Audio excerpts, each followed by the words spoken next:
প্ৰথমেই মই মোৰ চেনেলৰ অন্য এটা ৰেচিপিলৈ আপোনালোকক আদৰণি জনাইছোঁ।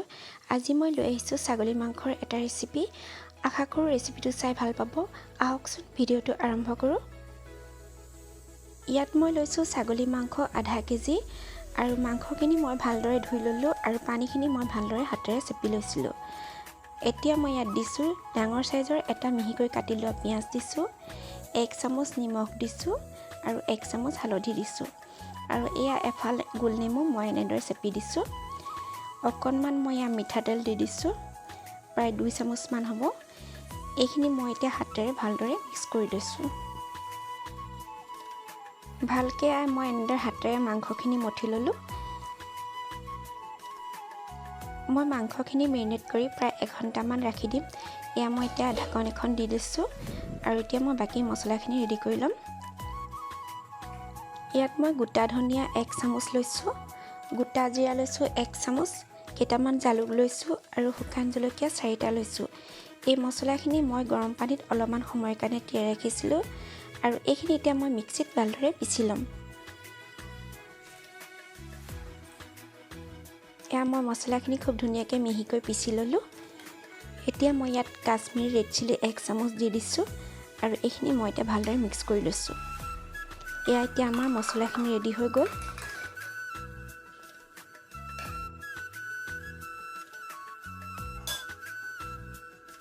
মাংসখিনি মেৰিনেশ্যন হয় মানে মই এতিয়া আলুখিনি ফ্ৰাই কৰি ল'ম। মই কুকাৰ এটা পাতি লৈছোঁ আৰু তাতে দি দিছোঁ অকণমান মিঠাতেল আৰু ডাঙৰ চাইজৰ 2টা আলু মই কাটি লৈছোঁ আৰু আলুটো মই নিমখ হালধি অকণমান সানি লৈছোঁ।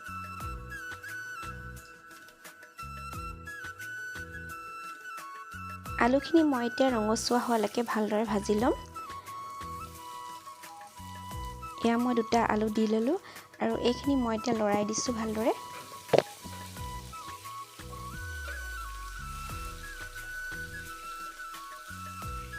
আলুখিনি কম জুইতে ভালদৰে ভাজি ল'ব লাগে। মই ৰঙচুৱা হোৱালৈকে কম জুইতে ভাজি লৈছোঁ আলুখিনি।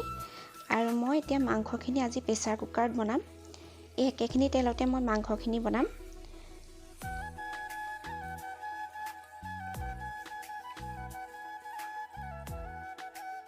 আলুখিনি এনেকৈ ফ্ৰাই কৰি দিলে মাংসৰ টেষ্টটো খাবলৈ খুব ভাল হয়। ফ্ৰাই নকৰাকৈও দিওঁ বুলিলে দিব পাৰি, মই কিন্তু ফ্ৰাই কৰি দিছোঁ।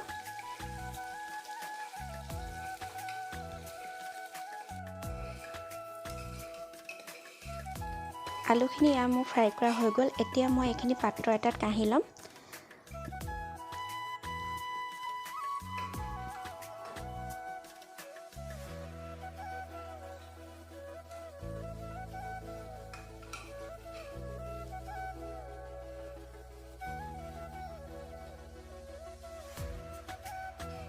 আলু কেইপিচ মই এটা পাত্ৰত কাঢ়ি ল'লোঁ। এতিয়া মই এই একেটা কুকাৰতে অলপমান মিঠাতেল আৰু অলপ দি দিম।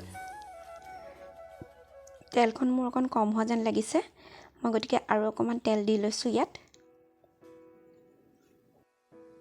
আৰু এয়া এতিয়া তেলখিনি ভালদৰে গৰম হ'লত মই ইয়াত ডাঙৰ চাইজৰ 3টা পিঁয়াজ মিহিকৈ কাটি লৈছিলোঁ। এই পিঁয়াজখিনি এতিয়া দি দিছোঁ। এতিয়া মই পিঁয়াজখিনি ৰঙচুৱা হোৱালৈকে ভাজি ল'ম। পিঁয়াজখিনি যিমানে ৰঙচুৱা হ'ব মাংসৰ কালাৰটো সিমানে ধুনীয়া হ'ব। গেছৰ ফ্লেমটো মই কম কৰি লৈছোঁ আৰু কম ফ্লেমতে মই পিঁয়াজখিনি ভাজি ল'ম। পিঁয়াজখিনি খুব ধুনীয়াকৈ ভজা হৈ গ'ল। এতিয়া মই ইয়াত দিছোঁ আদা নহৰু পেষ্ট। আদা নহৰু ডাঙৰ চামুচেৰে 2 চামুচ দি দিছোঁ। এতিয়া আদা নহৰুখিনিও কেঁচা গোন্ধটো যোৱালৈকে মই এতিয়া ফ্ৰাই কৰি ল'ম। গেছৰ ফ্লেমটো মিডিয়াম কৰি লৈছোঁ।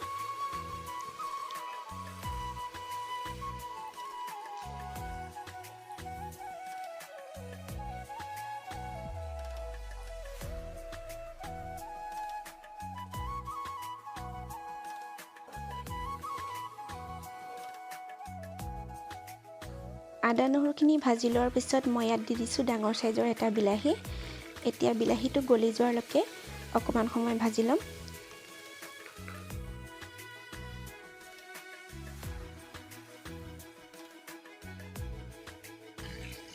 বিলাহীখিনি গলি যোৱাৰ পিছত ইয়াত মই এতিয়া মিক্সিত পিচি লোৱা মছলাখিনিও দি দিছোঁ আৰু গেছৰ ফ্লেমটো মই মিডিয়ামতে ৰাখিছোঁ।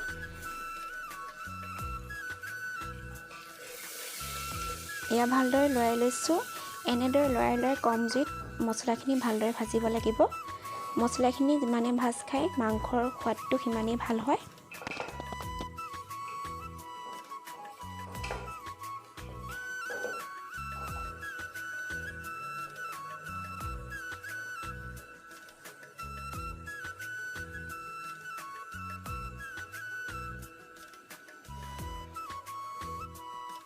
মছলাখিনি মই ভালদৰে লৰাই ভাজি ল'লোঁ। এতিয়া মছলাখিনিৰ পৰা তেল ওলোৱা আৰম্ভ কৰিছে। এতিয়া ইয়াত মই মেৰিনেট কৰি থোৱা মাংসখিনি দি দিম।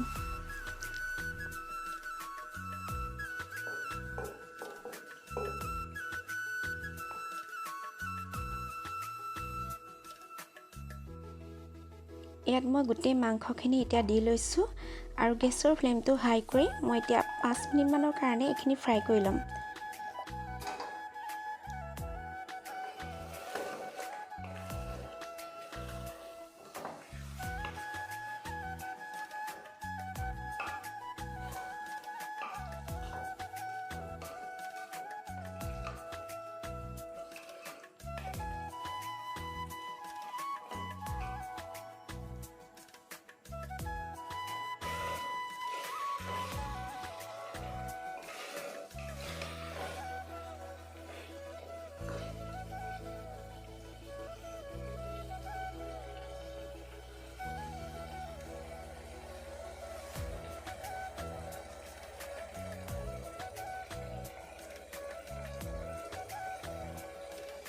পাঁচ মিনিটমান মাংসখিনি ভজাৰ পিছত এয়া দেখাইছোঁ চাওক, মাংসখিনিৰ পৰা পানী ওলাবলৈ আৰম্ভ কৰিছে।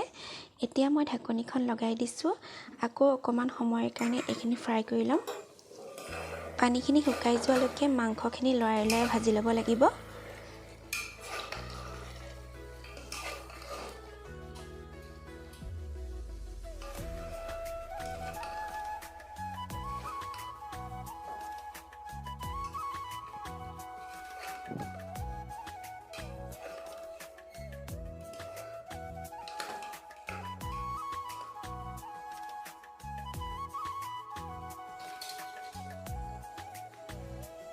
দহ 15 মিনিটমান মাংসখিনি ভজাৰ পিছত চাওক, মাংসখিনিৰ পৰা ইয়াত খুব ধুনীয়াকৈ তেল ওলাই গৈছে।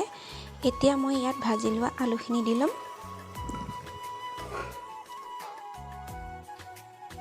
ইয়াত মই এতিয়া ফ্ৰাই কৰি লোৱা আলু কেইপিচ দি লৈছোঁ আৰু এইখিনি মই এতিয়া ভালদৰে লৰাই লৈছোঁ। গেছৰ ফ্লেমটো মই এতিয়া মিডিয়াম কৰি লৈছোঁ।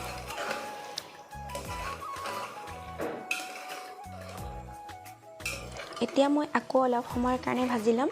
মাংসখিনি যিমান ধুনীয়াকৈ ভাজি ল'ব সিমানেই মাংসৰ টেষ্টটো ভাল হ'ব।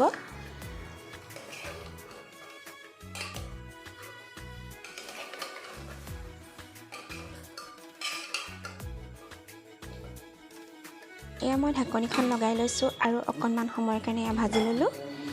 এয়া মাংসখিনি প্ৰায় ভজা হৈ গ'ল। এয়া মাংসখিনি চাওক কিমান ধুনীয়া কালাৰ এটা আহিছে। এতিয়া মই ইয়াত গৰম কৰি থোৱা পানীখিনি দি দিম। পানীটো আপোনালোকে নিজৰ জোখমতে দিব, কিমান জুলীয়া খায় বা কিমান গ্ৰেভি খায়। মই এতিয়া ইয়াত অলপমান উতলা পানী দি লৈছোঁ।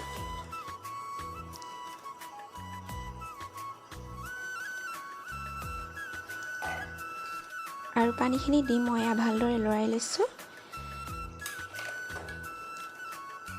এতিয়া মই কুকাৰৰ ঢাকনিখন লগাই প্ৰায় 4টামান চিটি মাৰিবলৈ দিম। আৰু গেছৰ ফ্লেমটো মই হাই কৰি লৈছোঁ। হাই ফ্লেমতে মই চিটিকেইটা মাৰি ল'ম।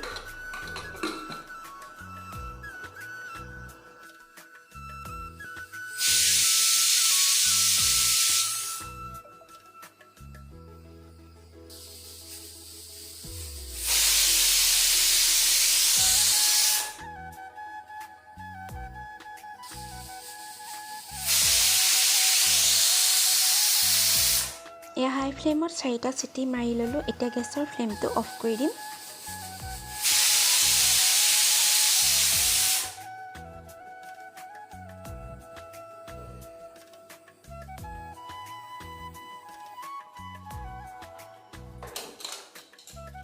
এয়া প্ৰেছাৰটো ঠাণ্ডা হোৱাৰ পিছত খুলি দেখাইছোঁ চাওক, এয়া মাংসখিনি কালাৰটো খুব ধুনীয়া হৈছে।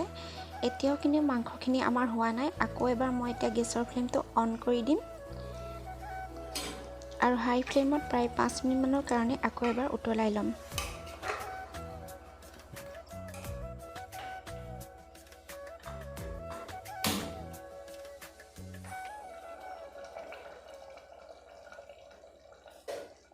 গেছৰ ফ্লেমটো অন কৰি ল'লোঁ আৰু এতিয়া ইয়াত মই 1 চামুচ গৰম মছলা গুড়ি দিছোঁ। ইয়াত মই ইলাচি, লং আৰু ডালচেনি পিচি লৈছিলোঁ আৰু এইখিনি এবাৰ ভালদৰে মিহলাই লৈছোঁ।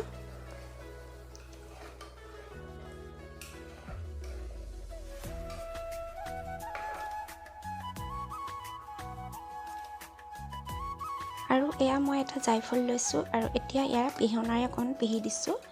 জায়ফলৰ ফ্লেভাৰটো খুব ষ্ট্ৰং হয়, গতিকে বেছি দিব নালাগে, অকণমান দিলেই হ'ল। এতিয়া মই ভালদৰে এইখিনি মিক্স কৰি লৈছোঁ আৰু গেছৰ ফ্লেমটো এতিয়া অফ কৰি দিছোঁ। আৰু এয়া আমাৰ ছাগলী মাংসৰ ৰেচিপি ৰেডি হৈ গ'ল। আপোনালোকে ৰেচিপিটো চাই কেনেকুৱা পালে কমেণ্ট কৰি জনাবলৈ নাপাহৰিব। আৰু যিসকল মোৰ চেনেললৈ নতুনকৈ আহিছে তেওঁলোকে মোৰ চেনেলটো ছাবস্ক্ৰাইব কৰি দিব। আকৌ এটা নতুন ৰেচিপিৰ সৈতে পুনৰ লগ পাম। আজিলৈ আহোঁ, বাই বাই।